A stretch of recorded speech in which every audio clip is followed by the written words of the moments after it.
Welcome to this course on managing cash flow. In this course, you'll learn the art of cash flow management to improve your business's cash flow. I help you identify funding for your business. Most importantly, better cash flow management can reduce your stress and allow you to capture more opportunities. More specifically, we'll cover the following topics: the importance of cash flow, where businesses get cash flow, analyzing past cash flow, debt and equity funding, and the art of managing cash flow. A quick note about some words I use. I create courses for both small business owners and CPE courses for CPAs. When I say you, I'm usually referring to small business owners. That could apply to you if you own your own business or CPA practice. If not, you can translate you to mean your clients or the business you work for. Before we dive into all these topics, you need to understand the critical importance of cash flow to a business. How critical is cash flow? Sir Richard Branson referred to it as the lifeblood of business. Jack Welch said cash flow is one of three measures he would use to run a business. It's easy to focus on the income statement, especially when looking at historical financial statements or analyzing performance. Managing cash flow is more critical than maximizing profits. This is especially true when cash flow is tight. Dell was a massive company that was often used as an example of success. Yet even a company like this could get distracted by profits while missing the flashing signals of low cash. The second quote is by a businessman whose company was sold to Berkshire Hathaway for millions. In a way, cash is more real than profits.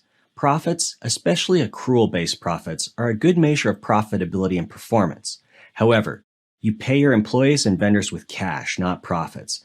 Companies fail from lack of cash, not lack of profits. Both your income statement and your cash flow statement are important reports to review. Both income metrics and cash flow metrics should be on your key performance indicators dashboard.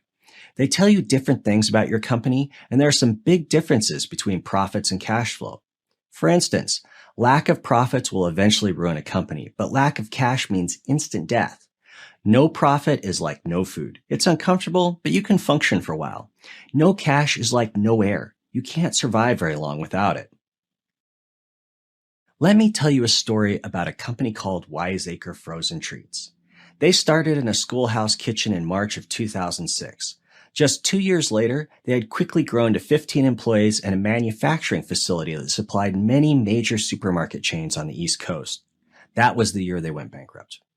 It wasn't for lack of sales. Their sales skyrocketed from filling individual orders of a few $100s to getting orders in the tens of thousands of dollars. Yet their costs were also skyrocketing. They raised $300,000 from a bank and $200,000 from an investment firm. But the orders and costs kept rising. They then received a promise of $1 million. They continued to expand, but the $1 million of capital never arrived. They were done. Looking back, the CEO said, "One of our biggest problems was that we didn't raise the money we needed before we hit milestones like getting distribution throughout the East Coast." Profits, growth, success, it's all for nothing if you can't manage cash flow. This course will teach you the concepts, tools, and techniques to decrease the odds of a cash crunch and increase your ability to capture opportunities. Before we dive into the materials, I wanted to tell you a little about me and my background with managing cash. I'm Rob Stevens, and I'm the founder of CFO Perspective, which provides financial consulting and education to small business owners. I was previously the CFO of a couple banks and a community health clinic system. Liquidity management was one of my most important responsibilities at the banks. By regulation, we had to monitor certain liquidity ratios and created sophisticated cash flow projection models. My experience with managing cash isn't limited to the internal operations of banks. I've been on loan approval committees. I've also been on loan workout committees and special asset committees, which is what banks call the meetings where we discuss what to do with past due loans. The collections department of a $2 billion credit union reported to me. Long story short, I've seen the good, the bad, and the ugly of how businesses manage cash flow. I want to show you the good and how to avoid the bad and the ugly. And yes, finally, I'm a CPA. In the next lesson, I'll explain some basics about cash flow.